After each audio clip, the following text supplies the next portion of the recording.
जय हिंद। आज के इस वीडियो में फ्रिज में गैस चार्जिंग का पूरा process step by step, gas charging कैसे करते हैं, वेल्डिंग कैसे मारते हैं और क्या क्या कैसे करते हैं, पूरा प्रोसेस को और अच्छा तरीका से बताया गया है। अगर आप ध्यान से देखते होंगे तो दूसरा वीडियो देखने का जरूरत ही नहीं पड़ेगा। चलिए दिखाते हैं और स्टेप बाय स्टेप कवर करते रहिएगा। सिस्टम चल रहा है पर ठंडा नहीं कर रहा है और आपको अंदर में और बाहर में सभी पाइप पर देखना है, कहीं भी वायल वगैरह तो नहीं आया है।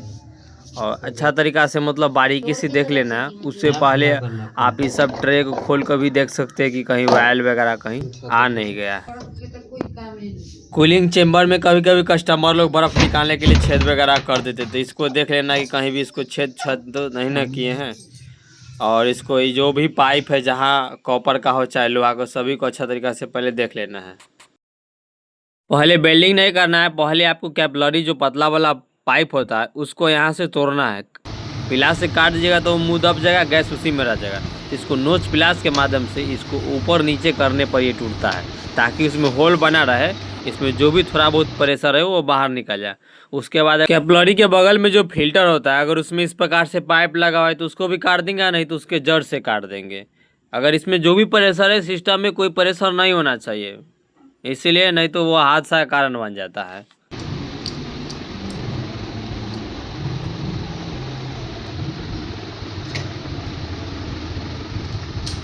कंप्रेसर के पास लगा हुआ रिले और एओएलपी के जो कवर होता है उसको हटाना है, फिर इसको भी हटाना है। इसको बार बार हटाना होता है, लगाना होता है। और इसमें जो अर्थिंग का वायर होता है इसको भी खोल के हटाना होता है। इसको भी ऐसा हटा देते हैं। और नीचे उसको रिले और नीचे ओएलपी ओवरलेट प्रोटेक्टर, और इसको साइड कर देते हैं।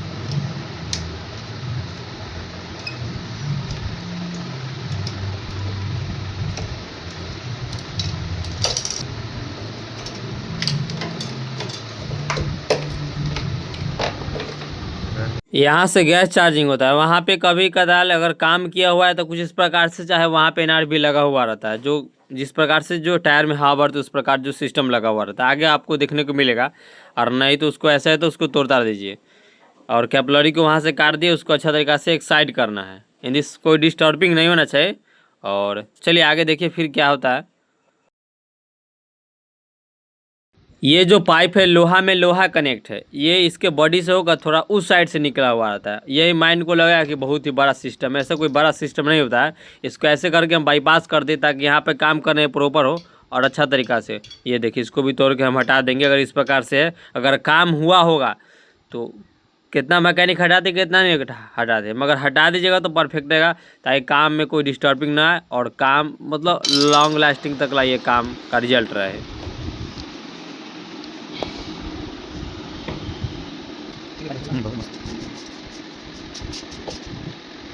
यहाँ से ये लॉक है, जो ये लॉक हटता नहीं है, इसीलिए इस पाइप को काट के ही हटाना होता है। लोहा वाला पाइप को, वो भी लोहा ही होता है, इसको काट के हटाना है।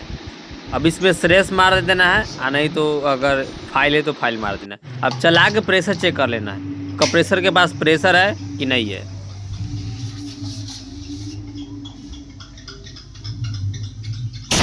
अपने हाथ के जोर से इसको दाबना है पाइप में, और देखना है कि आपको हाथ को ठेल दे रहा है कि कंप्रेसर ऑटोमेटिक बंद हो रहा है। अगर ऑटोमेटिक बंद हो जा रहा है तो काम यहीं पे ब्रेक कर देना, बोलना है कि भाई साहब जी कंप्रेसर ख़राब है। अगर आपको हाथ को ठेल रहा है बार बार 2 4 5 बार को ट्राई करना है, हाथ को ठेल दे रहा है यानी कंप्रेसर ओके है, काम को फिर आगे प्रारंभ रखना है।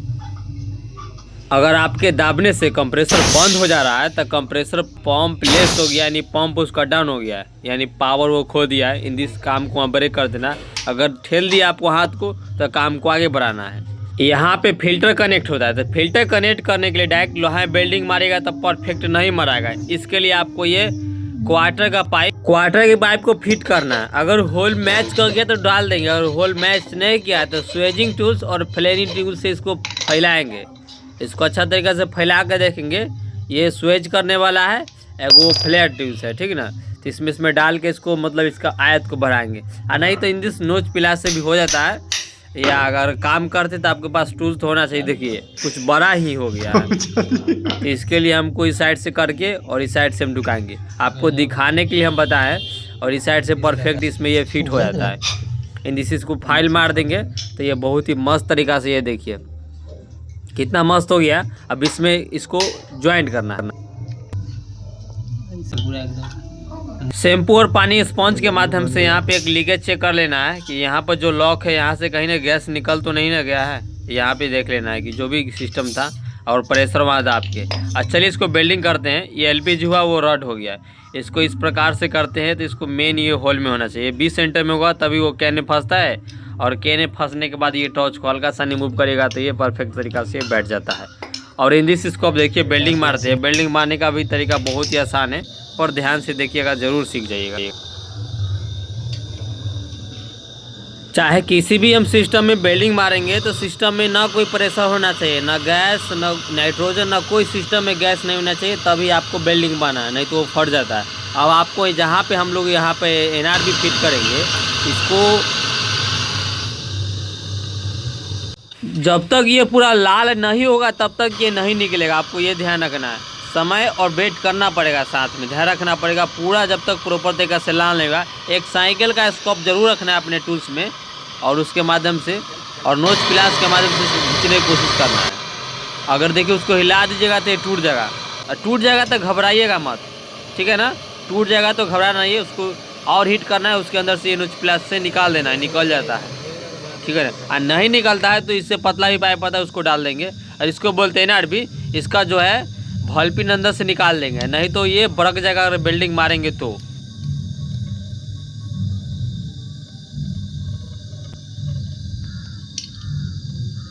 एनआरबी डालते अगर नहीं जाता है इसके अंदर में तो घबराना नहीं है। वहाँ पे आपको नोच प्लास लेना है। नोच प्लास बहुत ही आपको काम देगा। इसको हल्का सा नहीं फैलाना है, हीट मूड में ही रहेगा, वो गर्म ही रहेगा। इसको प्यार से ढुकाइएगा तो ये अंदर में चला जाएगा। देखिए और पहले जा ही नहीं रहा, तब कितना अच्छा चल गया। इसको इस प्रकार से इसको अंदर में एनआरबी फिट करते हैं। यहीं से गैस चार्जिंग होता है। आप देखिए ये वेल्डिंग रड होता है, दो प्रकार का होता है, एक प्योर कॉपर, एक हल्का सा मिक्स वाला होता है। दोनों से कर सकते हैं, एक्सपीरियंस बंदा दोनों से कर सकता है, उसे कोई दिक्कत नहीं है। आप दोनों से कर सकते हैं, आप एक्सपीरियंस बंदा हो जाइएगा। आपको वेट करना है, जब तक ये लाल नहीं होगा तब तक ये नहीं पिघलेगा। लाल हो जाएगा तो उसके बाद ये रड ऑटोमेटिक पिघलने लगता है, इस पर आराम से पिघल के चिपकने लगता है। पानी की तरह होगा तभी परफेक्ट वेल्डिंग बनाएगा, ये ध्यान रखना है। वो उभर खाबर नहीं होना चाहिए। अब इसमें सरेस मार देना, नहीं तो फाइल मार देना है। ये लोहा, ये कॉपर है, दोनों का आप जोड़िएगा तो नहीं जुटेगा, इसीलिए इसके बीच में फ्लक्स का उपयोग किया जाता है। ऐसे ये परफेक्ट तो बैठ रहा है, अगर वेल्डिंग मारते हैं डायरेक्ट तो ये नहीं जाएगा। इन दिस इसको बोलते हैं फ्लक्स, और इसको फ्लक्स को पहले आपको ये लोहा वाला रड होता है उस पर लगाना होता है। देखिए साइकिल का जो स्कोप होता है उसके माध्यम से इसमें लगाना होता है। इन दिस इसको पहले हीट करना होगा पूरा अच्छा तरीका से लाल। ये आपको जो लोहा है, इन दिस आपको पहले वो कॉपर हटा देना है, ये लोहा को हीट करना है, और इसको हीट करने के बाद इससे फ्लक्स लगाना है। ऐसे लगाइएगा तो ऑटोमेटिक ये मतलब वाइट कलर का इस पर आके ये चिपकेगा। अगर इस पर गिर जाए तो इस पर उठा के फिर इस पर डाल देना है, और इस पर फ्लक्स लगाते रहना है। ये अच्छा तरीका से, मतलब कुछ ज़्यादा मात्रा में फ्लक्स लगाना। उसके बाद कॉम्बिनेशन प्लायर के माध्यम से इसमें डालना है, यानी पिलास के माध्यम से इसमें इसको, यानी कि एक साइड ये लोहा हीट रहेगा, इस पर फ्लक्स रहेगा, उस पर कॉपर पाइप चढ़ा देना है, तब ये परफेक्ट होता है। नहीं तो ये ऐसे यहाँ पे लीकेज कर जाएगा तो फिर प्रॉब्लम हो जाएगा। इन जिससे अगर आपको अच्छा लगे तो चैनल को लाइक सब्सक्राइब अवश्य करिए। इन जिससे ये पूरा हीट हो जाए उसके बाद आपको रड के माध्यम से इस प्रकार से देखिए कितना ये परफेक्ट वेल्डिंग होता है। ये पानी की तरह होगा तो ये देखिए बहुत ही मस्त वेल्डिंग होता है। इस प्रकार से अगर वेल्डिंग करते हैं तो ये दोनों हीट होना चाहिए। हीट होने के बाद ही रड को डालना है। रड सटते ही पानी की तरह होता है। उसके बाद इसको कपड़ा से, सूती वाला जो कपड़ा होता है उसे पोंछ लेना है, और पोंछने के बाद इसको थोड़ा दूर के बाद इसको कट करना है। पूरा पाइप को नहीं छोड़ना है, ये थोड़ा सा नहीं, ये फिर ये दूसरा फ्रिज में आपको काम आ जाएगा। जिससे यहाँ पर अब लगाना है फिल्टर, और इस फिल्टर को छोटा वाला फिल्टर होता है, ये फ्रिज के लिए होता है। और इसको देखिए एक बड़ा होल होता है, एक छोटा होल होता है, इसमें डालिएगा तो ये परफेक्ट डल जाएगा। पर एक होल को कैसे बंद करके इसमें परफेक्ट वेल्डिंग मारना है, नहीं तो यहाँ पे लीकेज कर जाता है। ये देखिए इसका पहले कुछ इस प्रकार से था, और वहाँ पे अभी कुछ इस प्रकार से, कोई दिक्कत नहीं। इसको प्लास से दाबना है तो ये दब जाएगा। इसको अच्छा तरीका से बारीकी से दाबना है, यहाँ से खूब ताकत से दाबना है। अब देखिए इसमें वेल्डिंग मारना है, इसको पूरा अच्छा तरीका से पहले दाब देना है। अगर अच्छा लगे तो लाइक सब्सक्राइब कमेंट अवश्य करिएगा। और देखिए ये जो होता है ये कैपिलरी होता है, पतला वाला पाइप।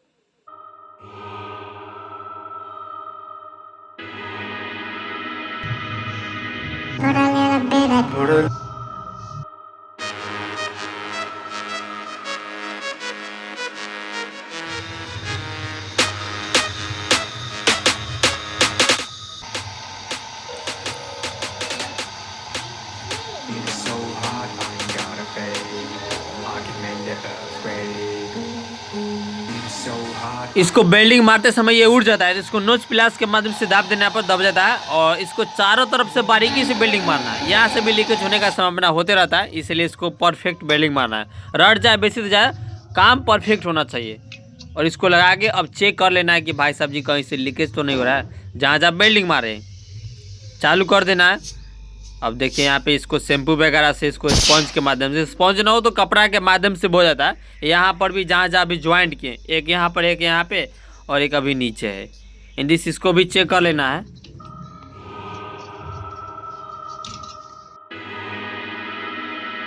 कैपिलरी बेल्डिंग मारने से पहले ये मोटा वाला पाइप जो सिस्टम से घूम के आता है, इसको निकाल देना है ताकि कोई भी प्रेशर बने तो यहाँ से निकलते रहे। इसको अच्छा तरीका से वहाँ पे जो भी पार्ट है खोल के इसको निकाल देना है, ये निकल जाता है अच्छा तरीका से। अब कैपिलरी के बेल्डिंग मारना है। ये पतला वाला पाइप होता है, इसमें भी सरेस वगैरह मार के अच्छा तरीका से बेल्डिंग मारना है। लीकेज हो तो फिर से रीबेल्डिंग मारना है।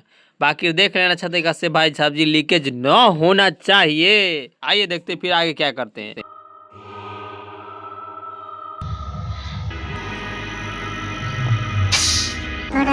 सिस्टम को चालू कर देना है। चालू करने के बाद इस पाइप को दाब के रखना है। जो भी सिस्टम में वायल होगा, वायल बाहर आ जाएगा। इस प्रकार से 5 से 10 बार करना है। अगर वायल ज़्यादा है तो थोड़ा ज़्यादा दे करना है, 10 से 15 मिनट करना है। अगर नहीं आए तो फिर से इसमें डाल के बेल्डिंग मारना है। अब देख क्या करना है, अगर ना आए अब इसमें ही ढुकाइएगा तो ढुकने का अच्छा तरीके से इसको न्यूज़ प्लास से फैला कर फिर भी आप ढुका सकते हैं। जिससे चारों तरफ फिर लीकेज चेक कर लेना है कि कहीं भी लीकेज वगैरह तो नहीं है।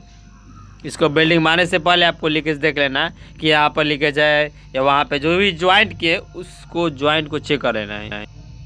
लीकेज चेक करते समय बहुत बारीकी से देखना होता है कि वहाँ पे शायद है कि नहीं। बहुत ही ध्यान से देखिएगा तभी दिखेगा, नहीं तो बाद में मालूम चला भाई गैस उड़ गया, कस्टमर गुस्सा आ जाएगा। इसीलिए ध्यान से देखते रहना। अभी इसको बेल्डिंग मार देते हैं बहुत परफेक्ट सा। जो भी निकाले थे पाइप इसको ढुका के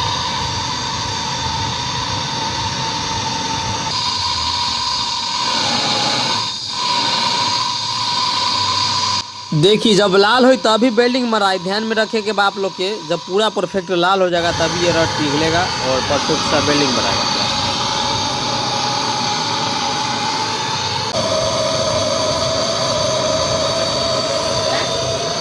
परफेक्ट सा वाटर जैसे पिघलने लगे उसके बाद उसी में बेल्डिंग मारेगा तो परफेक्ट सा बेल्डिंग मारता है। बेल्डिंग मारने के बाद आपको बारीकी से पोंछ देना है कोई सूती कपड़ा से। उसके बाद साइड से ध्यान से देखना है कि कहीं से लीकेज तो नहीं ना, कोई छोटा सा सिद्ध तो नहीं है। चारों तरफ से न दिखे तो मोबाइल का लाइट जलाकर, फ्लैश जलाकर उसको चारों तरफ घुमा के देख लेना है, ऊपर नीचे चारों साइड, क्योंकि ये लास्टिंग पॉइंट होता है। यहाँ से भी लीकेज होने का संभावना हो सकता है। एनआरबी का भाल पिन निकाल कर आपको दिखाते हैं एनआरबी में क्या प्रॉब्लम होता है।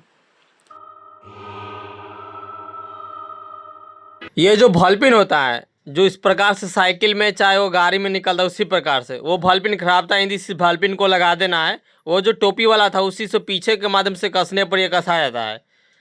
बारीकी से कसना है और परफेक्ट सा कसना है, नहीं तो यहाँ से भी लीकेज होने का सामना होते रहता है। इसीलिए इसको अच्छा तरीका से इसको कसना है और ये दाब के देख लेना कि दब रहा है कि नहीं। इसी मीटर के माध्यम से गैस को चार्ज किया जाता है और मेंटेन किया जाता है। अब इस मीटर के टोपी को खोल सकते हैं, इसको खोल के दिखाएंगे ताकि क्लियरिटी उसमें जो भी शायद चीज़ आपको फ्रेश दिख जाए। ये रहा वैक्यूम मशीन, इससे इसको वैक्यूम करेंगे ताकि इसमें जो भी मॉइस्चर है मॉइस्चर बाहर आ जाए। उसमें पाइप कनेक्ट करने के बाद पाइप हम दिखा रहे कैसे कनेक्ट किया गया है। इंदिस इसको पहले हम देखा इसमें कनेक्ट कर देते हैं। वैक्यूम मशीन से वैक्यूम करने के बाद कूलिंग एकदम 100% अच्छा तरीका से होता है।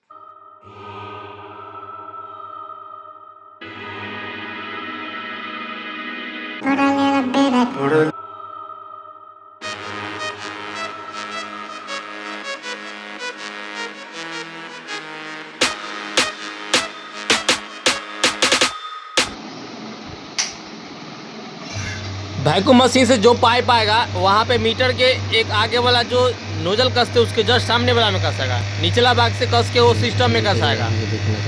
अब इस प्रकार से पीछे की तरफ वैक्यूम करने के बाद ये जाता है, ये जो देख रहे हैं ये ग्रीन वाला लाइन में जाता है। जिससे इसको खोलने के बाद इसका साउंड कुछ इस प्रकार से हो जाता है।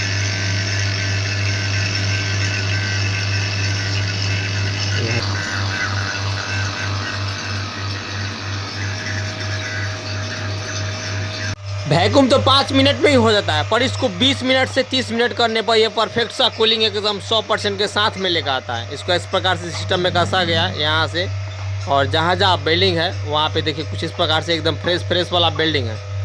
और यहाँ बिल्डिंग था, और यहाँ से कुछ इस प्रकार से पीछे लाइन, और यहाँ बिल्डिंग है। तो 2-3 जगह बिल्डिंग कुल मिला के हो जाता है। और यहाँ पे देखिए पूरा वैक्यूम हो ही गया है, पर इसको कम से कम 20 मिनट हम वैक्यूम जरूर करेंगे। वैक्यूम होने के बाद ये माइनस में चला आता है।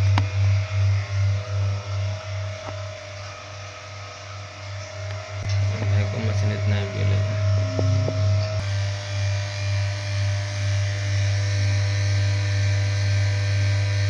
वैक्यूम होने के बाद साउंड इस प्रकार से मशीन करता है। उसके बाद इसको जो भी नोजल है इसको बंद करना है इस प्रकार से। मीटर का नोजल को बंद करना है और यहाँ से कंप्रेसर को ऑफ कर देना है जो आपका वैक्यूम मशीन हो। और उसके बाद यहाँ से खोलना है, खोल के इसको निकालना है बाहर की तरफ। थोड़ा देर 5 से 10 मिनट वेट करिएगा। तो यहीं पर रुका है कि भाग गया है। अगर भाग जाएगा तो वैक्यूम यानी कि लीकेज कहीं से है।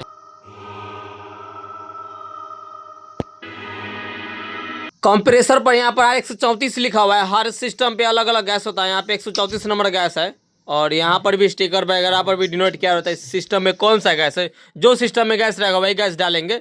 ये 134 नंबर गैस है, और ये रहा 600 गैस। R134 नहीं था, R600 भी रेफ्रिजरेटर जिसमें जो रहेगा वही डालना है। इसमें ये है तो इसमें डालेंगे। ये हो वाला बहुत फ्रिज में रहता है। इसको रख इसमें अलग। इसके कैप को हटाना है, इसको इस पे कसना है। अच्छा तरीका से होना चाहिए।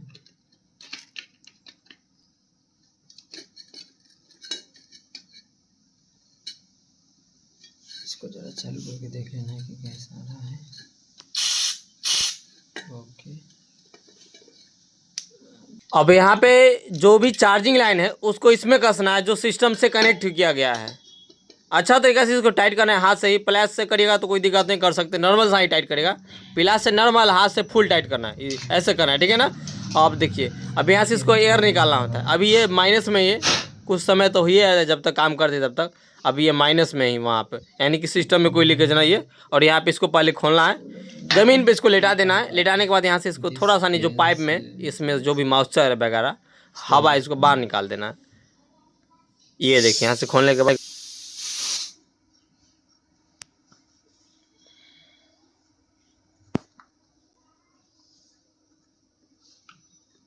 रीटाइटिंग गैस ओपन।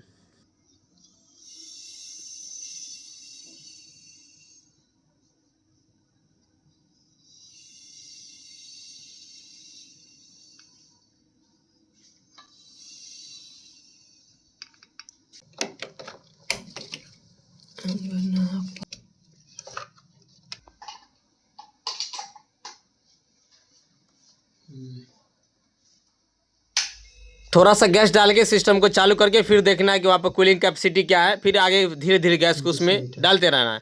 आगे देखिए,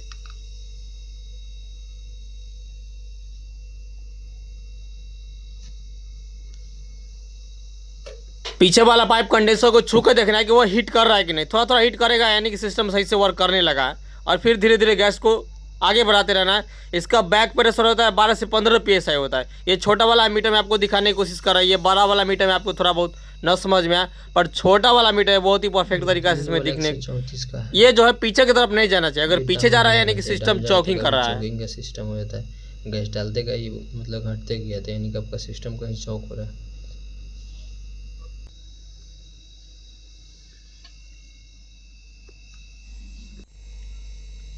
देखिए कोना पे एक मीटर है, वो मीटर हम दिखाने की कोशिश कर रही है। छोटा वाला मीटर होता है जो जिसमें कम PSI दिया हुआ था। यहाँ से होना चाहिए 20 और 12 से 15 PSI होना चाहिए। यहाँ पे होगा बैक प्रेशर, ये तो परफेक्ट कूलिंग करेगा।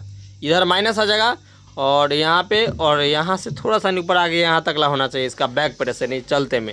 और यहाँ पे ये बहुत ही परफेक्ट कूलिंग आ गया है।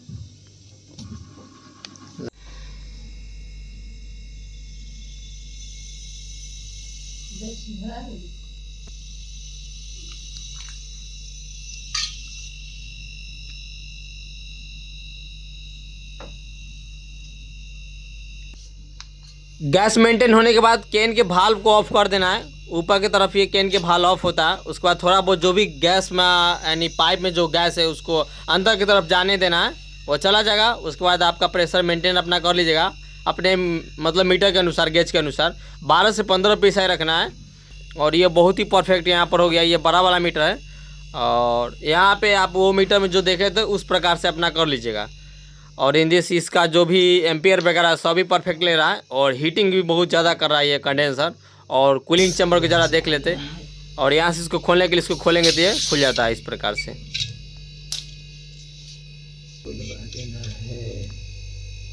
अगर इसको पूरा जोर से टाइट कर दीजिएगा तो बॉल पिन दब जाता है। इसको हल्का सा नहीं लूज रखना है। इसको पूरा टाइट कर दीजिएगा तो गैस निकल जाता है। ये एगो छोटा सा नहीं है, ठीक है ना, इसको ध्यान रखना है। हल्का सा इसको हल्का सा नॉर्मल सा टाइट करना है, ठीक है ना, वो पीछे दबने लगता है। इसके लिए इसको टाइट करना है मगर नॉर्मल सा टाइट होना चाहिए। इसी बात पर लाइक सब्सक्राइब कमेंट अपने राय बताइएगा ज़रूर, क्या आपका राय विचार है। इसका भी आपको कूलिंग दिखाते हैं, मतलब कि कैसा कर रहा है कूलिंग। और अब इसको खोल काल के जो भी गैस उस है निकाल लीजिए अपना, और वहाँ से ऑफ करना है। चार्जिंग अपने बैग वगैरह में जो भी रखना है रख लीजिए। आगे देखिए अब थोड़ा सा नहीं और बचा हुआ है।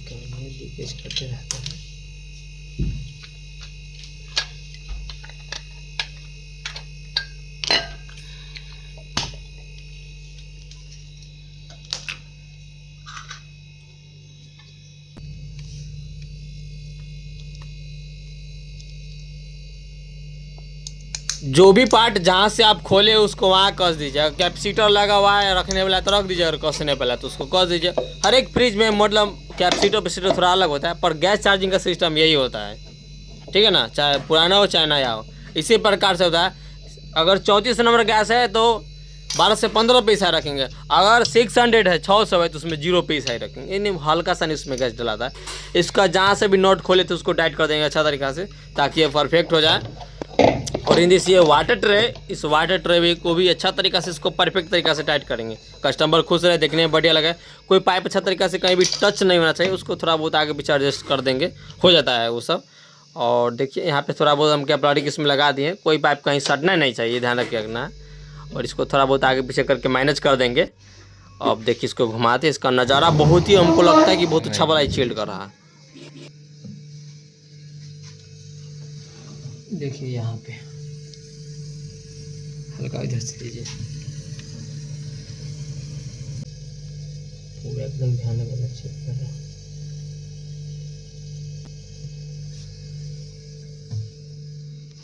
अगर आप यहाँ तक ला गए हो तो आप जरूर अच्छा मैकेनिक बन गए होंगे। इसी बात पे चैनल को सब्सक्राइब और कमेंट में बताएं, अवश्य बताएं। धन्यवाद।